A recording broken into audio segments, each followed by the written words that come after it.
isusuporta niya para sa ating mga taong bayan.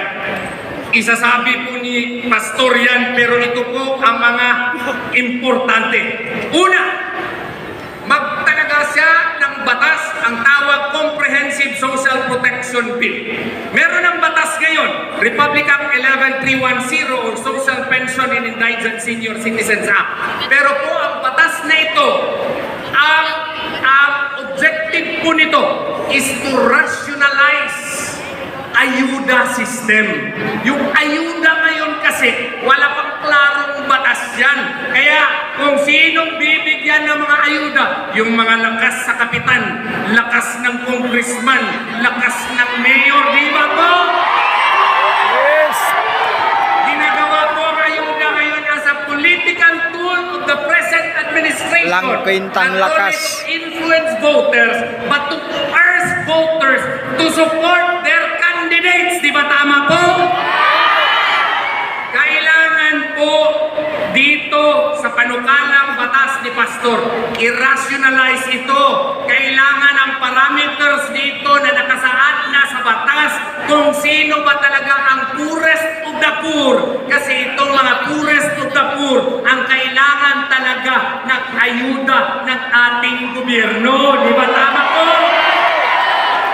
Walain dapat yung mga palakasan sa politiko para po yung mga poorest of the poor talaga ang maaayudahan. Ang gusto nga ni Pastor, pag ma-identify ito, dapat may publication requirement din. Pwede makuha ang listahan, hindi naman ipapublish kasi nakakahiya yun. Kung gusto mo makakuha ng listahan, pwede, available yun. Bakit? Kay para meron ding remedy. Yung driver ng kapitan, yung kanyang kabit na naging ayuda na, o yung kanyang mga girlfriends, pwede rin questionin doon sa korte para magkaroon ng summary hearing. At kung ma-prove na wala siyang karapatan, pwede siyang tanggalin at palitan. Di ba maganda po? Gusto rin niya na merong regular assessment ng mga beneficiaries. At saka gusto niya holistic ito. Merong healthcare at meron ding housing. Yun ang gusto ni Pastor. Gusto rin niya magkaroon ng trabaho ang ating mga walang mga trabaho. Yun ang gusto ni Pastor.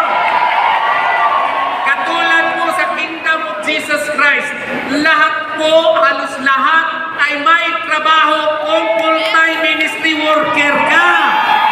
Di ba tama po?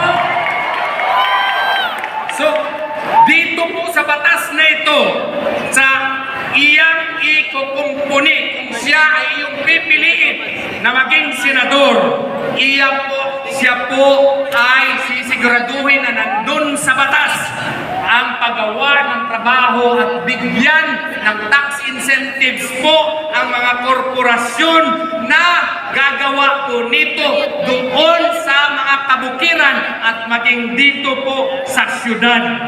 Ang mangyayari nito, marami pong magkakatrabaho. Gusto rin niya ni Pastor na mayroong microfinance support bill para yung gustong magnegosyo, meron po silang kapital para ito inegosyo. At kung may negosyo yung tao, pwede na silang makapagbibigay ng trabaho. Ano pa? Gusto rin ni Pastor na yung OFW, Overseas Filipino Workers, ay suportahan. Paano? Kung pupunta kayo sa Hong Kong, pupunta kayo sa Saudi Arabia, meron pong mga police attaché, meron pong diplomatic attaché, pero kulang ata ng medical and legal attachés. Ang problema po nila ay kailangan sila ng suporta na legal at medical po. Kaya gusto ni Pastor na meron ding continuing education and entrepreneurial skills program para pagbalik niya dito, sila po ay masusuportahan. Si Pastor po ang magiging main warrior sa corruption. Kaya mag-create siya ng Truth Commission po. Ito pong Truth Commission isang organisasyon na kasama sa ombudsman para sila po ang mag-iimbestiga sa mga kurakot sa gobyerno.